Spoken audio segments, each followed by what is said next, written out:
feel safe in here? Yeah, for the last like 3 years in Kenya, I've never slept the whole night until morning. I used to sleep like 2 hours and then I wake up to wait for somebody whom I don't know who is coming and I don't know when he's coming and what he's coming to do. But here I sleep the whole night and I feel safe.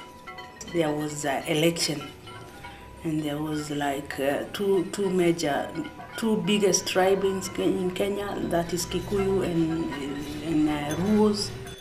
And when the elections were done in 2007 December, it's a kind of conflict. You read they did not win, and there's fighting all over Kenya. And people were killing each other. Tribes were. It was horrible. It was terrible. I'm telling you. Everybody was after each other. You could see dead people all over the streets. People can come to you. It's like there is no government. Somebody come to your house and take your things, your goods, your cows. Somebody can come and rape you in front of your husband, your children. There was all these dirty things in my country. And now it's time to go home. And the bus already left. We were new, like it was our first day of school.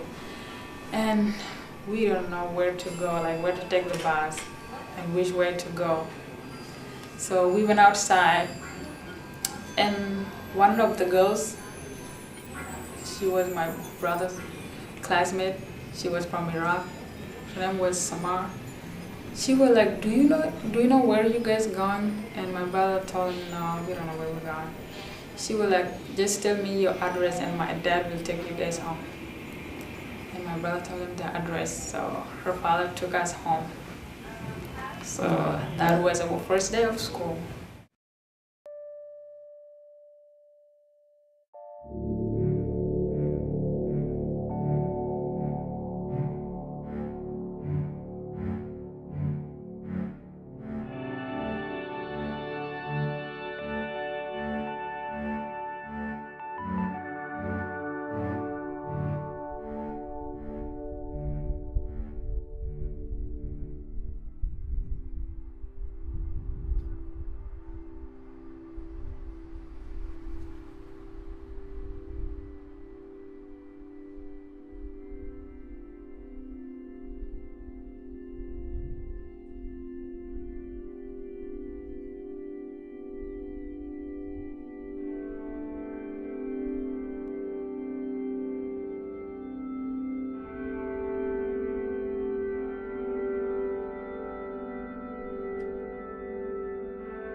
So here I tell my husband, look, I want to work.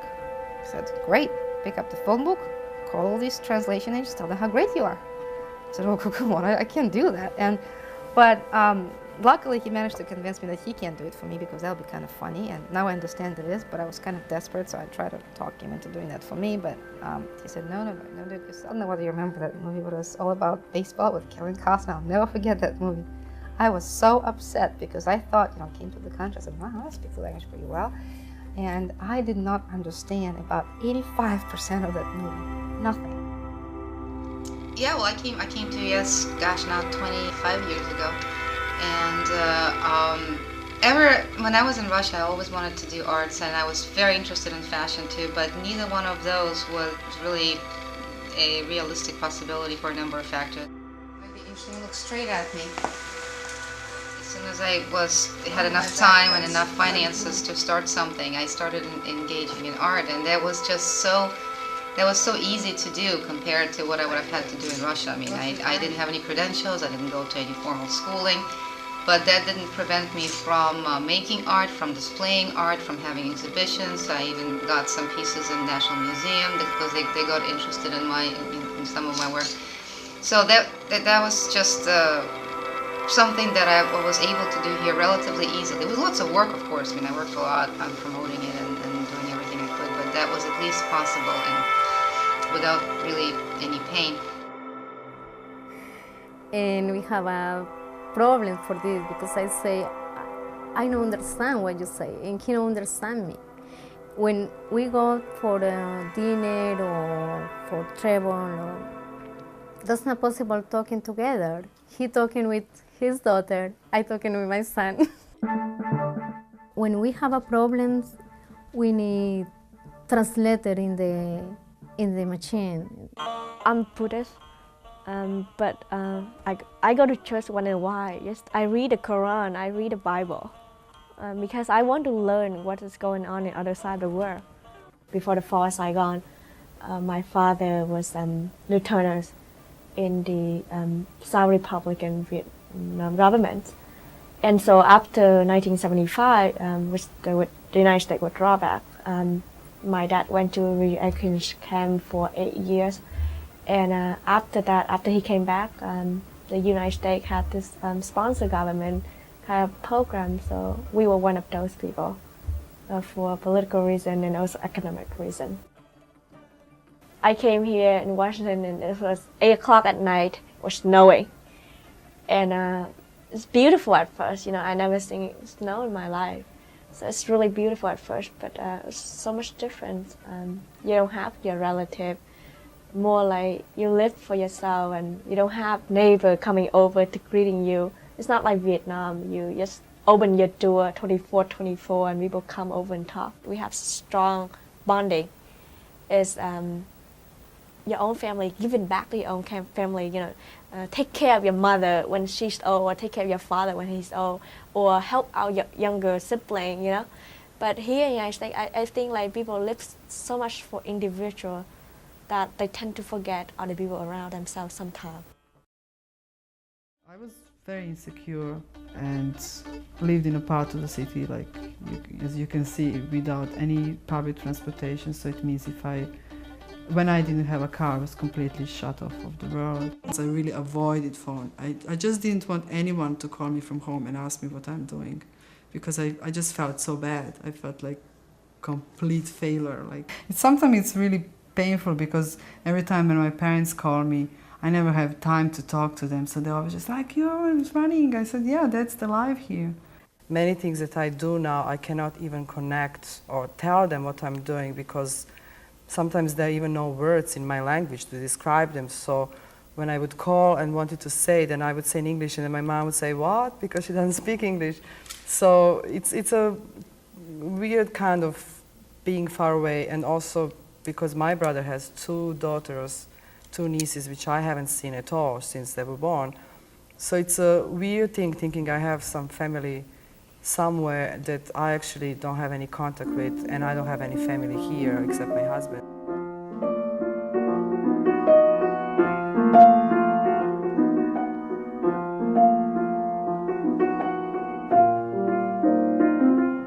Because I always say my mantra is, art is not here to give you answers, art is to ask questions.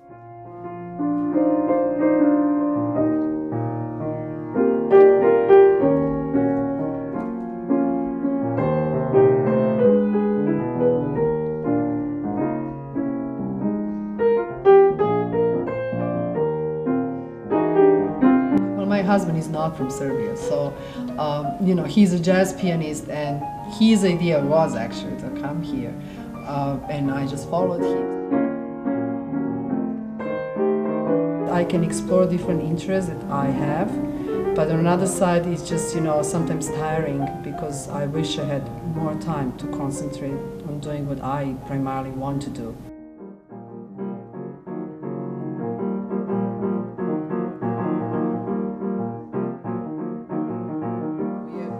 To Serbia first, and then we'll see. We have some work opportunities probably in Germany, maybe in Greece, and maybe in Israel. It's not 100% at the moment, so we'll just go by the flow. Sasha is 2.5 and Mila is 9 months, so my dad still hasn't seen Mila since she was born. So he has some health issues, so we want time to spend some time with family and with kids.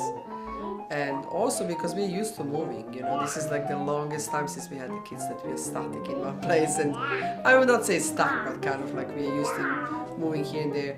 So this will be the last time before Sasha goes to school, and then we cannot go for a longer time.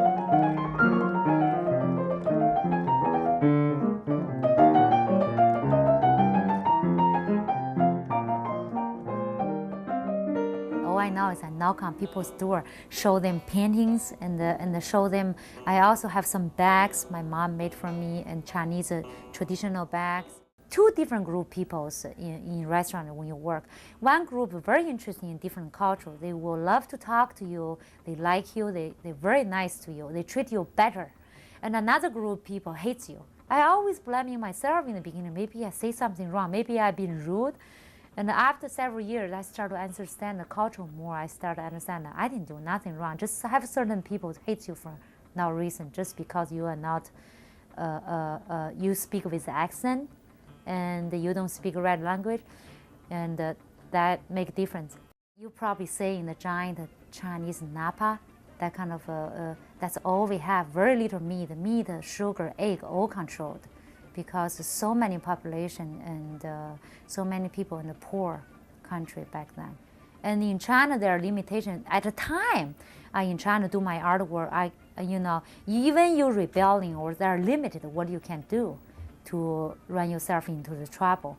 It's not now it's much more open, free, but back then it's not a free country. You're not speech free. You have to be careful what you speak, what you say, what you very political. And the artwork, you can't do whatever you feel like.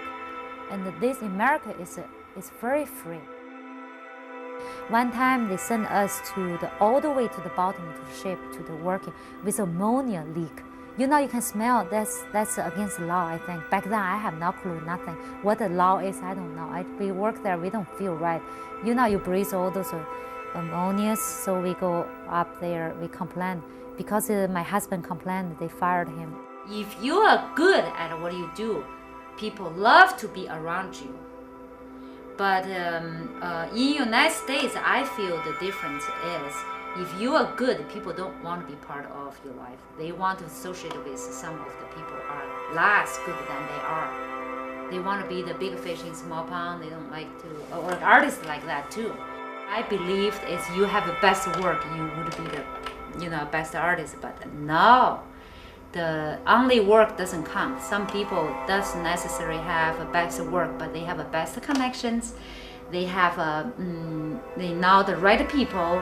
They kiss up right people, or they, out of this desperation, I made this group of work to express my professional frustration. So I said, well, if I'm going to have to play the games, political games, I might just have a gallery. So easy to be in the game. That's the initial goal.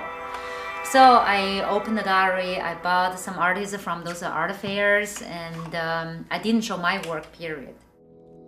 Right now I'm building a studio in Ken Island. I'm planning to have a lot of students there. Maybe other people come in to teach as well. My value, what is more value to me has changed. That's why this thing is changed. How others think about me or think I'm a successful or not is not a big deal for me anymore, which is very important change for me.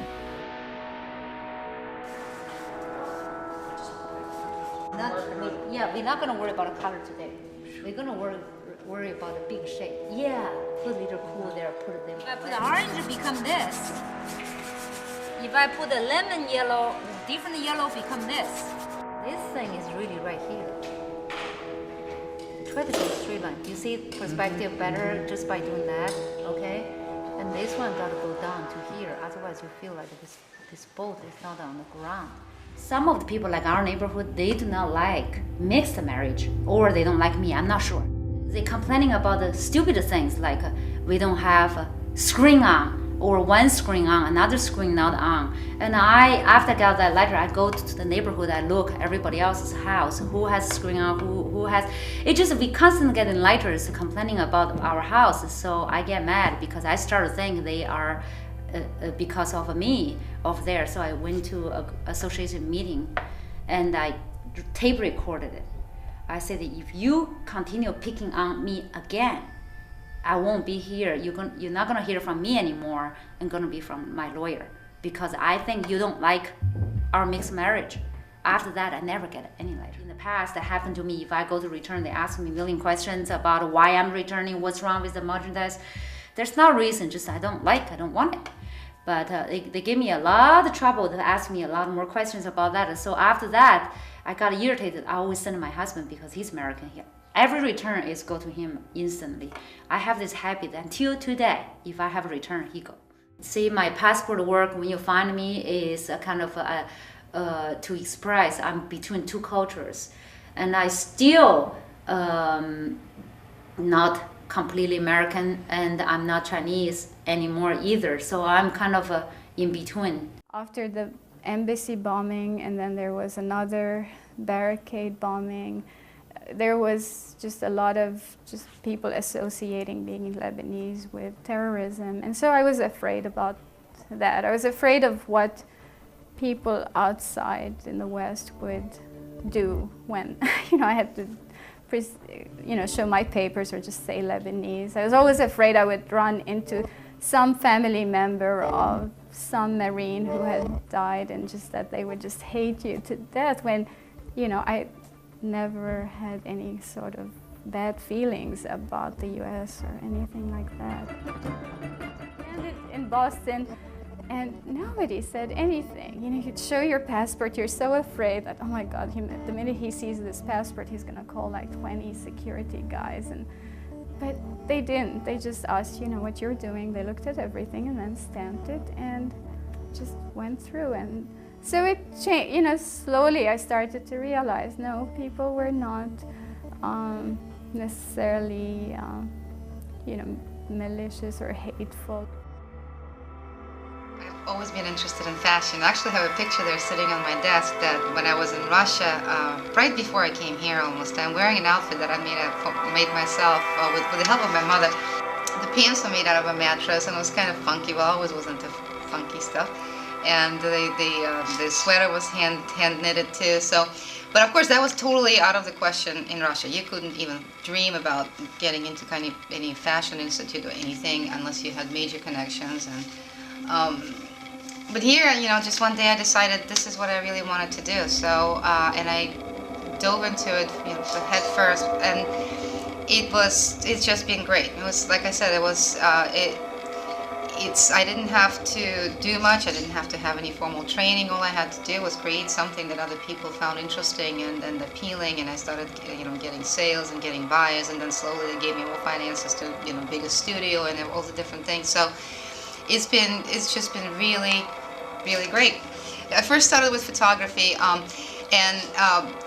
the reason why I didn't start with like fine art per se, like say painting or drawing, because I was a little bit intimidated, because since I never did it before, I thought, okay, photography, at least I can, I can create without developing a particular skill that I really have never developed in my life. And I just absolutely loved it. I had so much fun doing it, and but I stopped doing photography per se after a while, because it was a little difficult to make a living with it.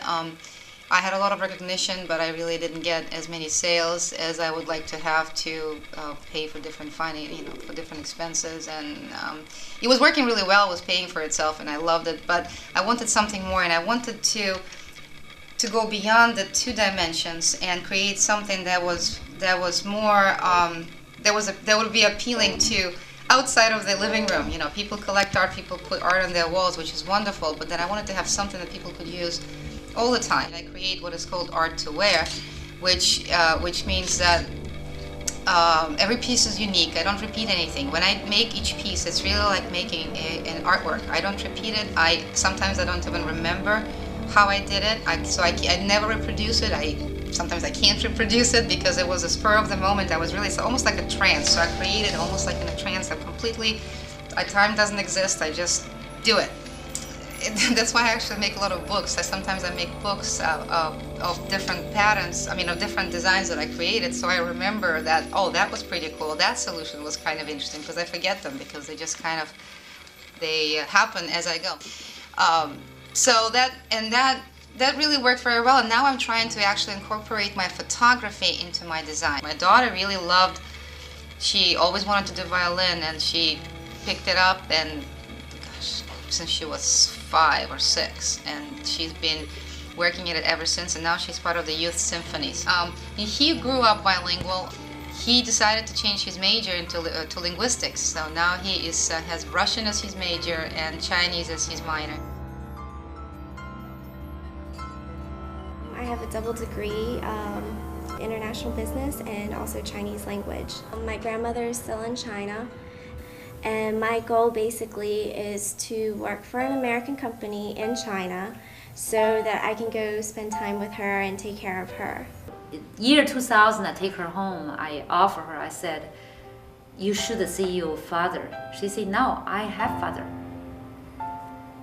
Because my husband, and treat her like his own. I don't think about him very much. I mean, my stepfather, Henry, he's like a real father to me. And he's the one who I think about. He's daddy. And he was there when I was sick. I mean, he's a very strict parent, but his brand of tough love is genuine. I know we're big on civility, politeness, and you don't see a lot of that here.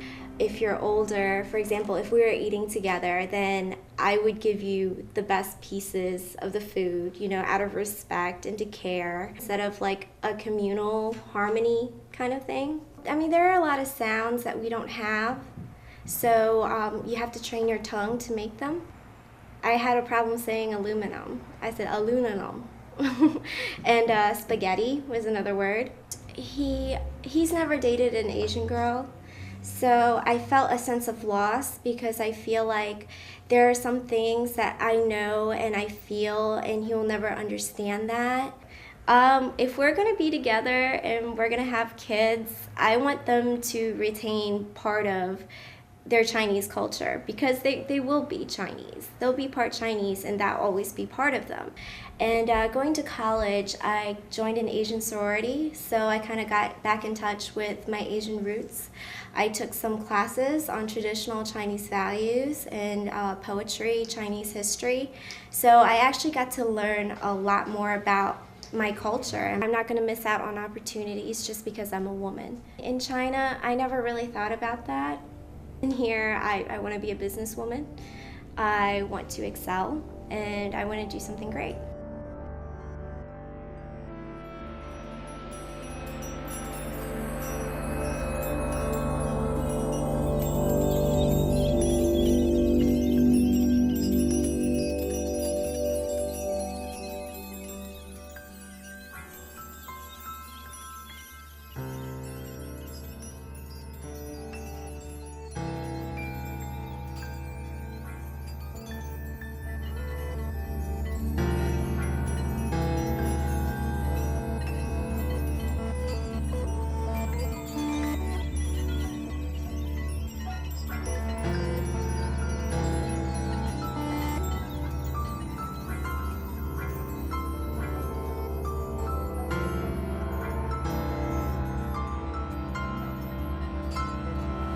And I work as worker, Abdi. He work at the IRC. He found us in Island Town, Crescent, and then we moved there, and we're still living there right now. When we first got here, I think they rent us the apartment in Sinclairland, 3-bedroom, and then they took us to school and gave us food stamp, and they would pay for our house like every month before my dad get a job. Ah, that's sukuma wiki. Yeah, this is sukuma wiki. This is Kenyan food. We call it sukuma wiki. Yeah, this is sukuma wiki in Kenya. It's the Kenyan food. You just take them the way they are. You cut them. You with the onion and oil, and that's it. They are ready. You eat with ugali. In Africa, when you go near the river, you want to see an elephant, just go near the river. You find it here. They are drinking water. Freedom of speech, freedom to express myself, and really make, if I don't like something, I can say it out loud. I can write an article on local newspaper and talk it out, And I like that, but in Vietnam, you can't do that. If you don't like something, only your family know it.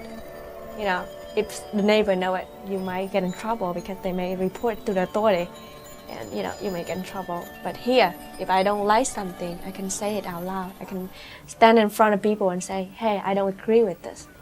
I demand for change. But back in Vietnam, I cannot do that.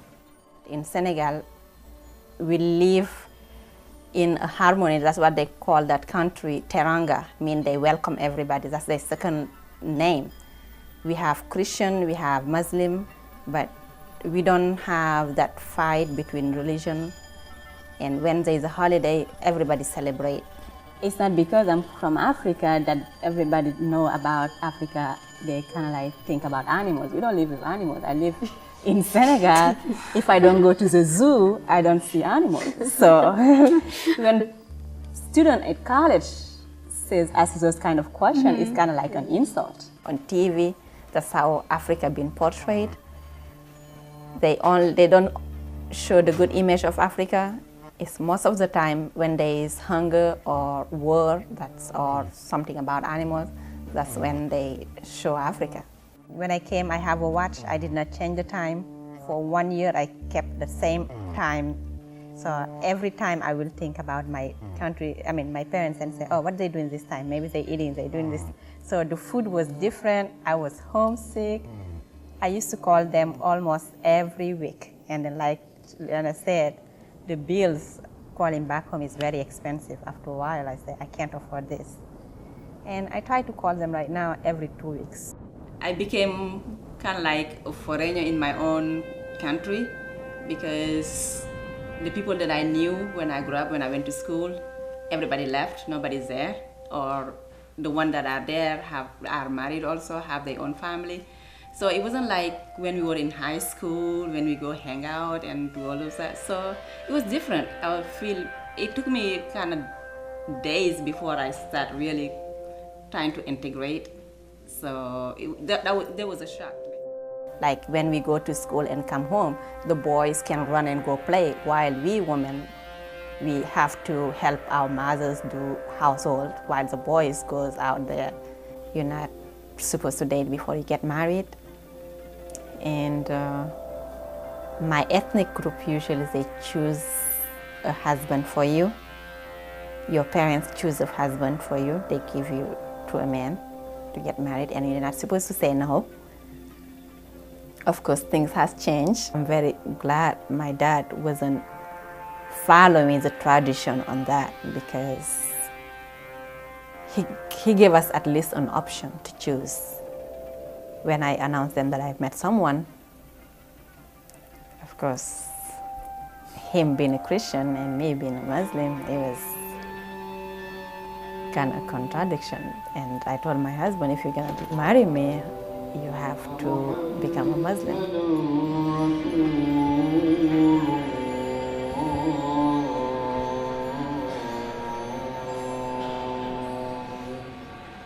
Since 9/11, and because I always thought I'm not part of the group, I'm foreigner, because I always feel people never treat me as part of that either, right? 9/11 really, I find out myself really care about this country.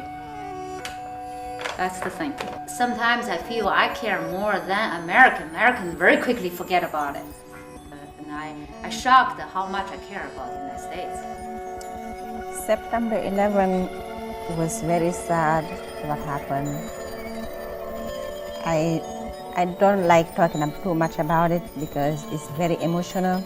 I just try to keep everything inside, not to talk a whole lot about it, especially when you are going out with certain type of groups. Like she was saying, I'm Muslim. Even though I don't wear a headscarf, I do my 5 prayers, I go to the masjid. After Ramadan, I try to fast maybe every 2 weeks in a month. So, and if I can, on Friday, I try to leave early and go for the Jummah prayers at the masjid. Juma prayer is just going to the masjid. Masjid is a congregation where all the Muslims come and meet for daily prayers. So it depends on some places at like 1:45, some places at 2 o'clock. So a lot of Muslim people come and pray and then leave. And we have the imam. The imam is compared to the church where they call the priests who convey the prayers. African cooking, like chebujan, that's one of our favorite meals. Cooked lamb and orzo, kind of like a stew dish, mix them together. And I like to share that dish because it's so delicious. I like to share that with my friends every time they come here for a party. I take time to prepare, go buy special lamb for that, and then have them chop it, and then I come prepare it for the audience, my guests actually, not the audience. So I like to share a meal with my friends and family when they're here. We respect elders more in my country than we do over here. I see teenagers raising voice to their parents over here, saying, "You lying," or calling them names. You can't do that in my country. You can't. If it's not just our parents, but in my country, you're supposed to respect all elders. Like, for example, if you get into a bus, for example, you see an elder coming in the bus, you're sitting. You don't wait until someone tells you. You have to get up and give this elder a space to sit. It comes instinctively, you have to get up. We're not supposed to call our brothers or older sister or older brother by their name. We have to respect them, call them Jaja in my language for a sister and Koto for a brother. We are raised differently. So most of the time we have our dress that we dress every day, but this one basically is like when you go to events, like you have a holiday or you go into a baptism or a wedding ceremony or something like that. So they like to dress up in fancy clothes.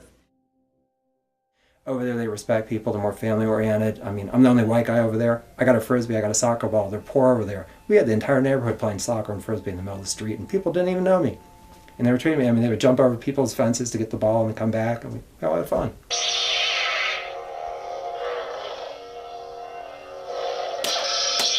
You don't film me correctly.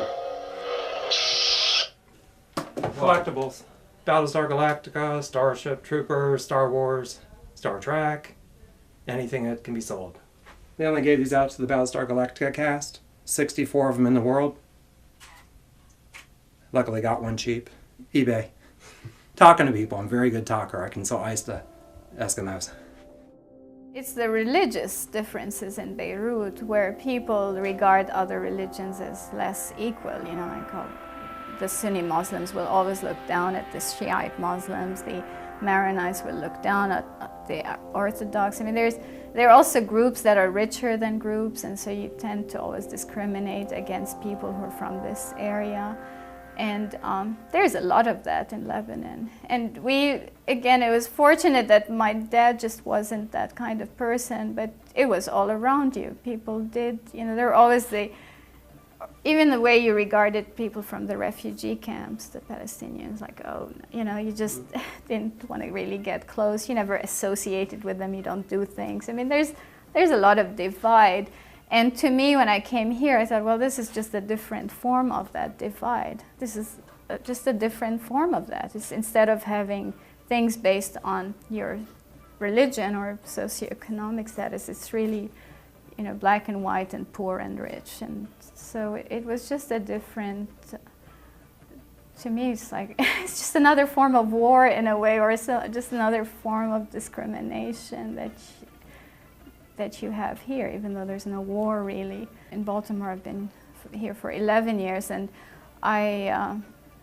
it's sad to say that I don't think I've made any progress in the sense of, whether it's how I try to integrate more with cultures or things like that. I started this whole thesis about structures that were really about a lot of just outcasts of society, just things that are demolished, destroyed, ruins, what makes people fascinated by that. And it was interesting because I didn't really tie it to Beirut at all. I never even thought of it. But then one of my faculty members said, you know, it's amazing, you know, you coming from Beirut and then doing all this work with just things that are structures that are all about destruction and demolition, and just finding something positive in things that were negative. Somebody can kill you if you tell the truth. Somebody can come for you. And this is why I had to run away. Yeah, somebody came from the National Criminal Court through the Kenya Human Rights Commission. And I had reported my case to the Kenya Human Rights Commission. And when this person came from International Criminal Court, I was told by the people from Kenya Human Rights Commission to go and meet them. So I gave my story, and I was one of the key witnesses. And from then, I don't know where the leakage came from. They came following at me. They came warning me, you have to stop this. You have to stop this, until I came here in America, until they came, told me, now we have to kill you. Yeah, we can kill you now if you don't stop it. And this is why I ended up coming here. First time they came and beat me very badly, and they warned me. The second time they came here, they beat me and they raped me.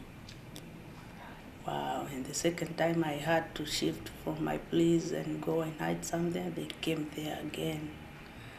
I shift from Nairobi, from my place to Nairobi, they followed me there. They shift from Nairobi to Coast Province, they followed me there. Which year was that? Well, in between 2008, it has happened all those years. Yeah, from 2008 until the day I ran to come here. I went and asked for a visa, and by God's grace, I got it. And then I came here.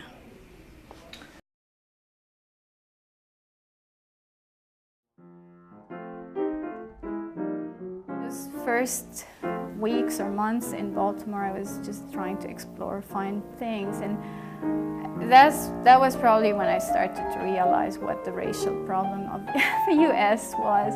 Up to that point, I had never even thought of it that much. You saw movies about it, you heard things, and even in Cornell, you know, there were always something or another. But and my best friend in Cornell was a black woman from Haiti, and we're still very good friends. And I never even thought of it in terms of blacks and whites.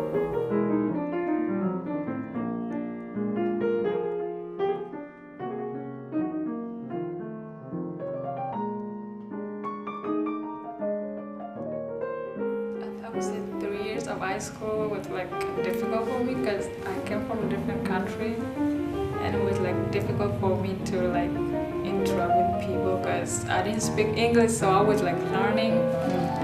And of course they're American, like they were born here, their English is perfect, so when I try to talk to them, like they would say, oh, what are you trying to say? Like they would say they don't understand what I'm saying. And then I just don't like it when people do that. And they also like would talk about like where you come from and why you look like different from them. So it was difficult, but yeah, when you interact with them, they kind of make fun of your accent. Yeah. And I was like, wow, you guys come from Africa a long time ago, so now you're acting like never been in Africa. But your great-grandparents are African, so you're supposed to be like nice. Yeah, nice to you. Yeah. They don't like people, they are not interested in you. In the first place, they don't want you here. Right. Yeah, they think you're here to take, I don't know, their job, their what. They don't like it. When they can look at you and they want to interact with you, but immediately you hear your accent, it's done. Doesn't want anything to do with you. In fact, it's better to meet somebody who is white than to meet somebody who is black. Yeah. To me, that's the impression. Is there anything you don't like about America? Not yet. Not yet. There's always something to learn from other people. And that's why you should not judge people just by looking at them. Because you don't know what is inside. Lebanon is a very westernized Middle Eastern country, and they have always been, because I guess it's on the crossroads of East and West, it's always seen so many people go through that country. It tends to be far more open than most of the Middle East, and I think that women feel that they can express themselves there more than anywhere else in the Middle East as well. But it's a different attitude than what you have in the West, where people are fighting for women's rights, and that's something almost unheard of in the Middle East. But if you wanted to go and study, you could. If you go towards rural areas and villages, yes, usually the notion is that, for girls should just get married and have babies, you don't bother to go to school. And so that's more of a rural attitude. More and more I'm realizing that I'm becoming more part of this culture than back home. My work here is so different in the sense that at least the experience I had here was great because I was always meeting with people, with clients. People respect your opinion. You're out there with doing things. And back home, I never felt that I could do that. I like my independence here. I like that I've been able to just come and make it. I mean, pretty much almost with taking no money from my parents, nothing. Every now and then they send us a little bit, some present or another, but I pretty much just made it on my own, and I feel like I could do that if I have to, even, whether I get married or not, I can make it. I'm feeling like whether I like it or not, I'm being pushed out of that culture, and I'm not doing anything to try and keep it. But at the same time, I think I need to make a decision as to where do you stay. It has to be either here or there. It's really hard to keep two cultures going. Work in the gas station, and I learned about the money there, and about the funds, about how much is everything in the store. But it's so funny in the store too, because the people ask me for candies or cigarettes. It's a lot of different cigarettes, and only I smile, and I don't know. And the people told me what needed because I don't understand. In my country, when the women have a kid, sometimes it's not a lot of respect from the men. I started secretary for insurance, and I learned about insurance, and then I opened my office. It's a little difficult when the women try for sell insurance because it's a lot of abuse from the men. For example, when I try for sale insurance, the men invite me for dinner or dancing, and it's just because the people have wrong information about the countries. Because sometimes when I say I'm from Colombia, I say, and you sell drugs? I don't sell drugs. I'm from Colombia, but I don't know the drugs because my country, all countries know drugs in each black. It's drugs, but it's a couple people. It's not all people sell drugs in my country. I think the first word I learned on the airport, I saw this person was hello, but I didn't know the alphabet. After 3 months, I tried really hard. I mean, I tried really, really hard. I came home crying someday, because I couldn't understand what the teacher was saying in the class. So I came to the library, which is next to my house, where I was staying, and the librarian who had the experience working with immigrants. So she pointed out certain books, and she got this young woman helping me with readings and writing. And I think it's really helpful to have someone, you know, who don't speak the same language as you do, or who don't have the strong background in your own culture, but who also know how to, you know, to deal with, you know, to have kind of like someone who need a friend like me.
I want to build like a school for girls, and it will be like a boarding school for only girls, where they can like live there, and they have like good teachers and like a nice environment where they can live and learn and know what is going on around the world, like, so they can be educated people.